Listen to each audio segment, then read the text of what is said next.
విశాఖలో BJP senior నేత MLA Vishnukumar రాజుకు స్టీల్ ప్లాంట్ కార్మిక సంఘాలకు మధ్య మాటల యుద్ధం జరుగుతోంది.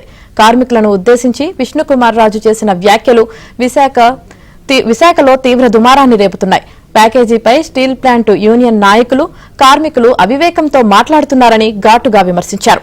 విశాఖ స్టీల్ ప్లాంట్ కార్మికులకు ఇంట్రెస్ట్ లేకపోతే ఉద్యోగానికి రాజీనామా చేయాలి లేదా వాలంటరీ రిటైర్మెంట్ తీసుకుని వెళ్లిపోవాలని వివాదాస్పద వ్యాఖ్యలు చేశారు. ఎమ్మెల్యే చేసిన అనుచిత వ్యాఖ్యలను నిరసిస్తూ విశాఖలో కార్మిక సంఘాలు నిరసన కార్యక్రమం చేపట్టాయి. జీవీఎంసీ గాంధీ విగ్రహం వద్ద జరిగిన నిరసన కార్యక్రమంలో విష్ణుకుమార్ రాజుకు వ్యతిరేకంగా కార్మికులు నినాదాలు చేశారు. అంతేకాదు, తక్షణమే ఆయన క్షమాపణలు చెప్పాలని డిమాండ్ చేశారు.